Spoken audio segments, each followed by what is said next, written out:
ময়দানে বলেছে জীবন হায়াত দিলাম। কথা খেয়াল করেন, আল্লাহ 5টা প্রশ্ন করবে। 1 নম্বর প্রশ্ন, হায়াত দিলাম, হায়াতটা কোন কাজে ব্যবহার করেছে? যৌবন দিলাম, যৌবনটা কোন কাজে ব্যবহার করেছে?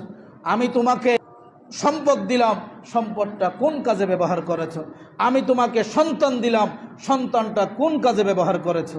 আমি তোমাকে বিবেক দিলাম, মেধা দিলাম, আকল ওয়ালা বানাইলাম, ওই বিবেক, ওই মেধা, ওই আকল কোন কাজে ব্যবহার করেছো? যখন আল্লাহ প্রশ্ন করবে, যতক্ষণ পর্যন্ত আমি আপনি এই 5টা প্রশ্নের যথাযথ উত্তর দিতে পারি নাই, রাসূল পাক সাল্লাল্লাহু আলাইহি ওয়াসাল্লাম বলেছেন, 1 কদম সামনেও পারবো না, 1 কদম পিছনেও যাইতে, যেই যেখানে আছে ওইখানে দাঁড়াই আগে এই 5টা প্রশ্নের উত্তর দিতে হবে। যেই মাত্র আমরা 12 দিন ব্যাপী মাহফিল ঈদে মিলাদুন্নবীর উদ্যোগ নিলাম, তার মানে মাথায় একটা কাজ, আনন্দের কাজ, দায়িত্বের কাজ, নৈতিক দায়িত্বের কাজ, আমাদের ব্রেইনটা কাজ করবে কিনা?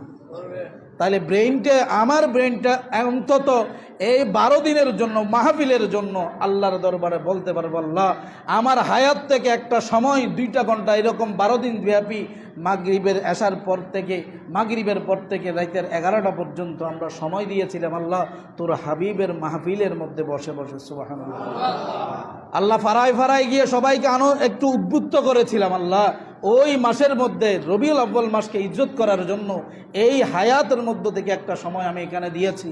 আল্লাহ আমার ওই মিলাদুন্নবীর মাহফিল সুন্দর হওয়ার জন্য আমার অর্জিত সম্পদ থেকে দৈনিক 200 টাকা 500 টাকা ইনকাম করেছি। ওই ইনকাম থেকে আল্লাহ সারা বছর তো দিতে পারি না, অন্তত এই 12 দিনের ভিতরে 500টা টাকা দিয়ে সহযোগিতা করেছি। হিসাব দেওয়া যাবে না? এরপরে যদি বলেন সন্তান কোন কাজে ব্যবহার করছে, আল্লাহ আমি ঘরে যাওয়ার পরে বলেছি, এ বাবা মিলাদুন্নবীর মাহফিল যতদিন থাকবে এই মিলাদুন্নবীকে সুন্দর করার জন্য বাবা ভালো কাজের মধ্যে সারা দিন থেকে যেইভাবে পারিস, নিজের কোনো ক্ষয়ক্ষতি না করে যদি রুজি রোজগার করে, রুজি রোজগারের পাশাপাশি আর যদি রুজি রোজগার না করে, আড্ডাবাজি না করায়, এখানেই ব্যবহার করেন, তাহলে কালকে কিয়ামতের ময়দানে বলতে পারবেন, আল্লাহ আমি অন্য কোনো কাজে আমার ছেলেকে ব্যবহার করি নাই, মিলাদুন্নবীর কাজে ব্যবহার করেছি। তাহলে ব্রেইনের ব্যবহার জবাব দিতে পারবেন, হায়াতের বাজেট জবাব দিতে পারবেন। যৌবনের বাজেট কি? আল্লাহ যৌবনের বাজেটটাও এই মিলাদুন্নবীর উসিলা আল্লাহর দরবারে জবাব দিতে পারবেন।